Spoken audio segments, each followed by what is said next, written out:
vamos a hablar sobre el transporte de membrana. El equipo está integrado por mis compañeros Armeto Ceguera, Castro Vergara, Espinosa Barreras y su servidora Castañeda Palma. Muy bien, empezaremos por describir lo que son las propiedades de la permeabilidad de la bicapa lipídica. Empezaremos por hablar sobre las concentraciones dentro de las células. Bueno, las bicapas lipídicas son impermeables a lo que son los solutos y los iones. Por eso es de lo que se utilizan a unas pequeñas moléculas para herramientas que pueden incrementar la permeabilidad de las membranas en lo que son determinados iones. Estas reciben el nombre de ionóforos. Para describirlos más a profundidad se puede denominar que son pequeñas moléculas hidrofóbicas que se disuelven en lo que son las bicapas lipídicas para así incrementar lo que es su permeabilidad solamente a lo que son determinados iones inorgánicos. La mayoría de estos están determinados por microorganismos. Un ejemplo de esto podría ser la gramicidina A. Es un ejemplo de lo que es un ionóforo formador de canal. Se trata de un peptídico lineal. Muy bien. Después podemos encontrar que existen dos principales tipos de proteínas transportadoras.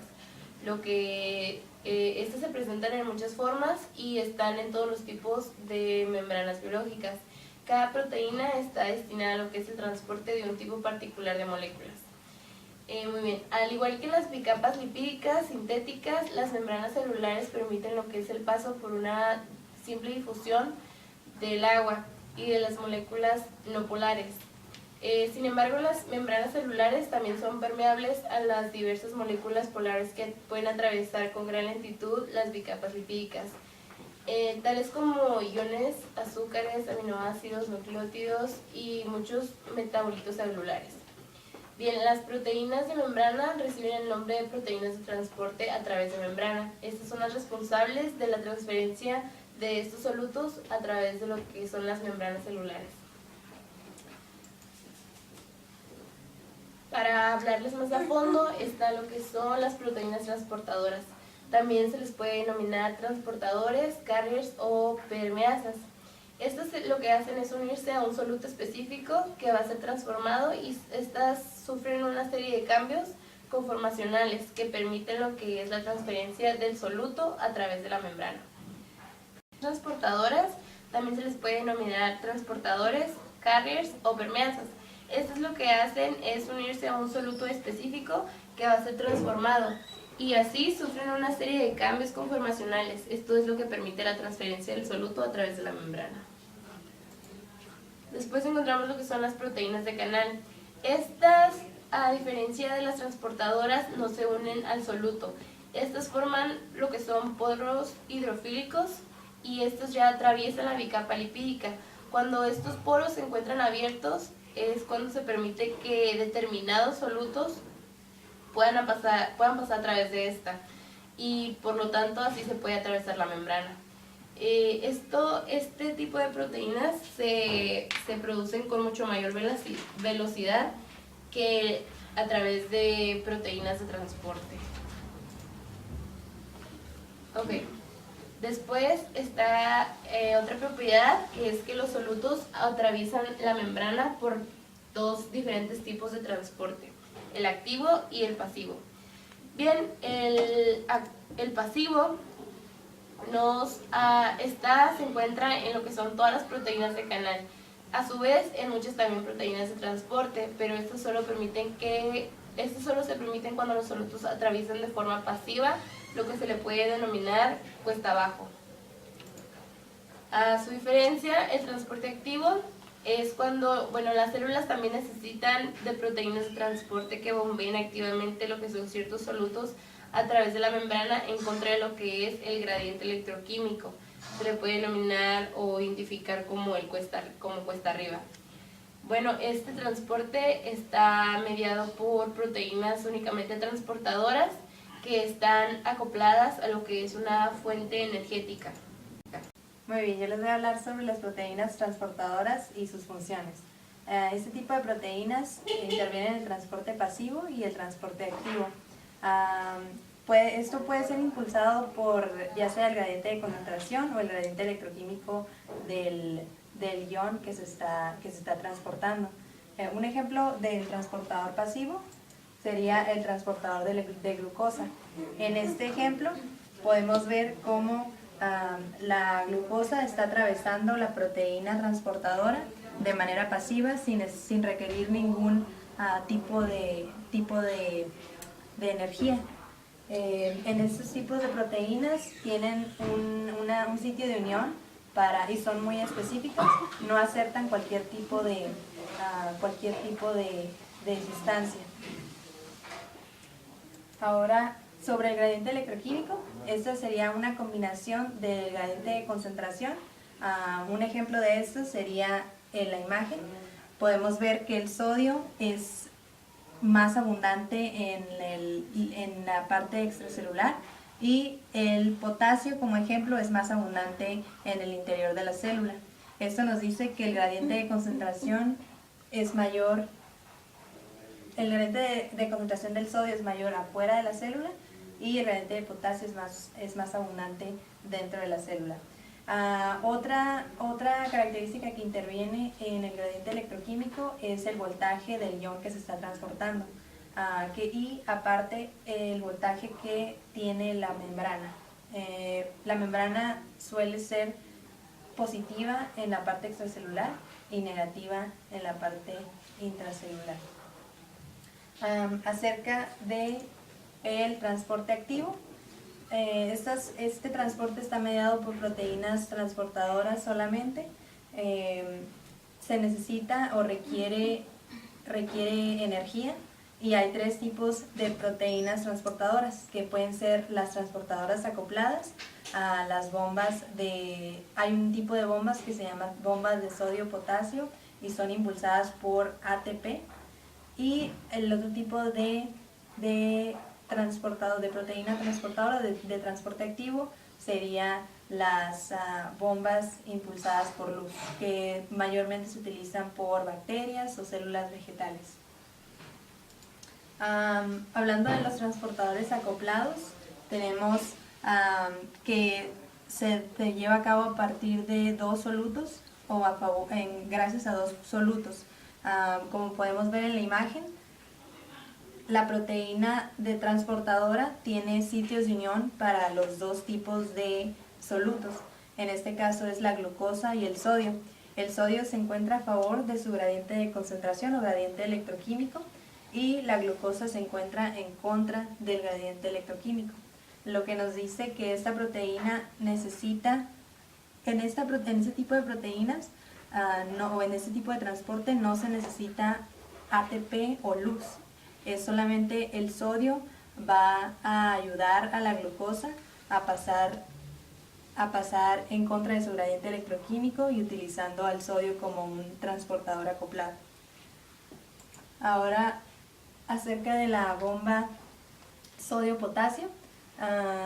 Esta bomba utiliza igual proteínas transportadoras y esta bomba es muy importante para muchas de las reacciones o muchas de las actividades que se realizan en el cuerpo humano. El 30% o más del consumo de ATP es utilizado por esta bomba. Se puede utilizar en células nerviosas, células musculares, en células de cualquier tipo, células animales y vegetales. En estas imágenes también podemos ver cómo la proteína transportadora está intercambiando los iones sodio y potasio en contra de sus gradientes electroquímicos, lo que requiere la utilización de ATP. La forma en que la bomba de sodio-potasio funciona es el ion sodio pasa a través de la proteína, se acopla a la proteína a los sitios de unión. La proteína usualmente está abierta en el medio intracelular, está abierta para permitir el paso de sodio. Cuando el sodio se une a la proteína, a los sitios de unión de la proteína, requiere de energía, lo que está representado por el ATP. El ATP se desfosforila y agrega un grupo fosfato a la proteína se fosforila y cambia la conformación de esta proteína. Cuando la proteína cambia su conformación, se abre de forma extracelular y permite que el sodio salga de la proteína o salga de la célula, y la conformación de la proteína permite que haya sitios de unión para el potasio, y dos potasios entran a la proteína, se unen a los sitios de unión, la proteína se desfosforila, el grupo fosfato sale de la proteína y hace igual otra vez que la proteína cambie de conformación y se abra intracelularmente de nuevo para que el potasio salga. Este proceso es muy importante, como dije anteriormente, para cualquier tipo de célula y es la bomba más importante que existe en este tipo de transporte. Ahora, las proteínas transportadoras, hay tres tipos de proteínas: las uniportadoras, las sinportadoras y las antiportadoras.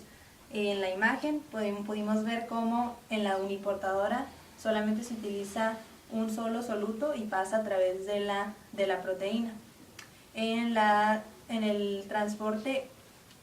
proteínas sinportadoras se puede ver cómo la proteína permite el paso de dos solutos diferentes a través de esta y utiliza proteínas transportadoras. En las proteínas antiportadoras o el transporte antiporte es cuando dos solutos uno entra a la célula y el otro sale, van en diferentes direcciones. El cotransporte se refiere a dos proteínas o dos solutos pasando a través de la célula por medio de una proteína transportadora y sin utilización de ATP. Utilizan la energía del ion que está a favor del gradiente de concentración. En este caso, como vemos en la imagen, podemos ver cómo la glucosa está en contra de su gradiente de concentración y requiere de otro ion para poder entrar a la célula. En este caso el ion sería el sodio. El sodio está a favor de su gradiente de concentración, lo que permite que esta proteína sinportadora o cotransportadora permite el paso de glucosa hacia adentro de la célula y el paso de sodio. El paso, a la vez que la glucosa entra a la célula, como está a favor, cuando la concentración es alta dentro de la célula, permite que la glucosa salga por transporte pasivo con una proteína uniportadora y que el sodio salga igualmente al líquido extracelular, y lo que requiere ATP. También hablando de otro tipo de transporte sería ósmosis, que está mediado por agua. En este tipo de transporte a lo que se refiere es que en un lado de la membrana la concentración de soluto es mayor y en el otro lado es menor. Por ejemplo, en la imagen podemos ver que si hay tres tipos de concentraciones: es hipotónica, hipertónica e isotónica. La concentración hipotónica significa que el líquido extracelular tiene una concentración baja de solutos, lo que hace que la célula tienda a expulsar agua, a meter agua adentro de la célula, porque la concentración dentro de la célula es mayor. Entonces mete agua a la célula y la célula puede crecer. En la concentración o en la solución hipertónica quiere decir que la concentración de soluto fuera de la célula es mayor, lo que hace que la célula saque agua de su interior y por medio de la ósmosis y la célula se encoja. Y en una concentración isotónica, la concentración intra y extracelular es igual, lo que hace que haya un equilibrio dentro de la célula y el líquido extracelular, lo que hace que no haya ósmosis. Otro tipo de bomba es la bomba de calcio. La bomba de calcio se utiliza ATP para su función. En este caso solamente está en las células, o mayormente en las células musculares, en el retículo sarcoplásmico de las células musculares. Y la bomba de hidrógeno. Este tipo de bomba es igual que el transporte activo, requiere de energía, solamente se da en bacterias, o mayormente en bacterias o otro tipo de protozoos, y utiliza luz. En vez de utilizar ATP, hay unas que utilizan luz y otras por medio de la enzima bacteriorhodopsina, y en este caso se utiliza ATP para ayudar a la bomba de hidrógeno a expulsar hidrógeno. Canales iónicos y las propiedades eléctricas de las membranas.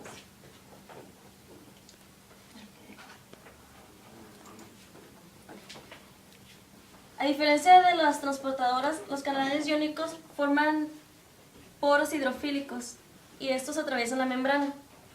En las células animales y vegetales conectan el citosol con el exterior de la célula.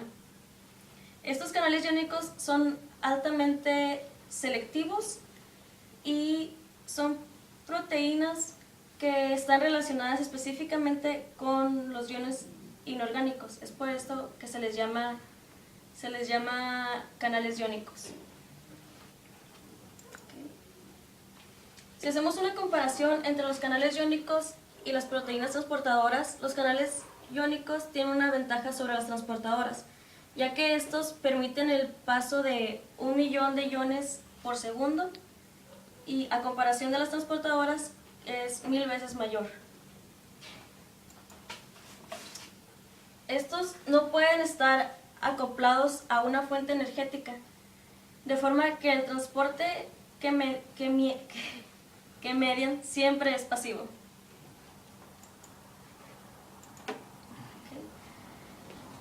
Su función es que puedan permitir a estos iones inorgánicos, tales como el potasio, el calcio, el sodio y el cloruro, que puedan difundirse a favor de su gradiente electroquímico en la membrana lipídica, en la bicapa lipídica, perdón. Las células nerviosas se han especializado en la utilización de los canales iónicos. Y en los canales iónicos, la abertura y el cerrarse de las puertas depende de diferentes tipos de estimulaciones. Entre estas están el voltaje, que se da en la membrana, o puede ser también estimulado por un ligando, ya sea extracelular o intracelular. También puede ser estimulados mecánicamente. La actividad de muchos canales iónicos puede ser regulada también por fosforilación y desfosforilación de proteínas. Por último, la función de estos es la excitabilidad de los músculos.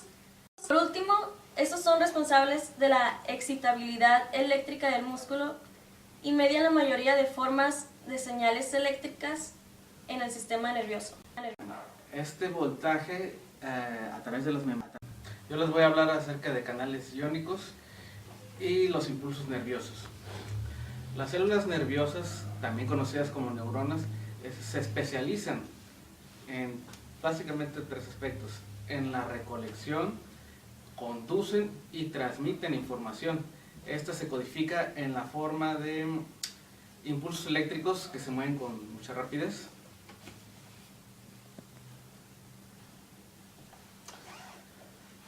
Casi todas estas neuronas contienen unas extensiones muy finas que nacen del cuerpo celular. Estas se llaman dendritas. Reciben la información que entra de fuentes externas. ¿Cuáles son estas fuentes externas? Generalmente se trata de otras neuronas. Aquí las podemos ver, las dendritas, en esta imagen. Estas son las que reciben básicamente los impulsos eléctricos de otras neuronas externas. De este cuerpo celular también emerge una extensión más prominente, una más grande, conocida como axón. Este conduce los impulsos que salen lejos de esta célula y hacia las células que sean su blanco, hacia donde se dirigen básicamente. La mayoría de estos axones se divide cerca de sus extremos en procesos más pequeños. Uno termina en una estructura llamada botón terminal. Es un sitio que se especializa en que los impulsos se transmiten a la neurona blanco. Bueno, ahora vamos a seguir con el potencial de reposo. Este se refiere básicamente a la diferencia de voltaje entre una parte y otra, entre dos puntos. Se origina cuando hay excesos de iones positivos en un punto y exceso de iones negativos en otro. Esto quiere decir básicamente que en un lado tiene muchos carga positiva y en otro tiene mucha carga negativa.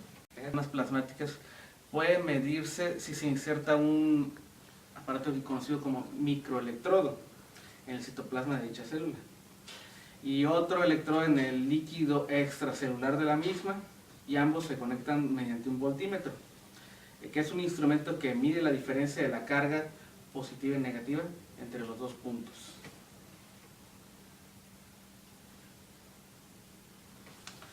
La presencia del potencial de membrana no es únicamente se da en las células nerviosas, sino que están presentes en todos tipos de células y varía su magnitud diferente. En una célula nerviosa o muscular, este potencial se le conoce con el nombre de potencial de reposo. ¿Por qué? Porque está sujeto a un cambio drástico.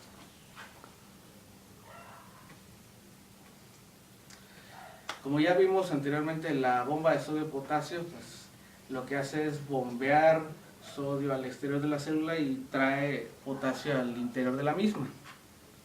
Esto establece ciertos gradientes de estos dos iones a través de la membrana plasmática. Debido a esto se considera que los iones de potasio se escapan de la célula y los de sodio ingresan a través de canales iónicos respectivos. Pero la mayoría de estos canales iónicos se abren a la membrana plasmática en una célula nerviosa en reposo, que se considera pues que es selectiva de el potasio y se le conoce como canales de fuga de potasio, y los cuales pertenecen a una familia de canales del potasio que carecen de un sensor de voltaje y no responden de manera natural a los cambios de potencial, de voltaje. Como los iones de potasio son una especie que carga con una permeabilidad significativa, su salida por la membrana deja una especie de exceso de cargas negativas del lado citoplasmático de la misma. Aunque el gradiente de concentración a través de esta membrana facilita la salida de este potasio, el gradiente que resulta de esta carga negativa en el interior favorece la retención de estos iones de potasio dentro de la misma célula.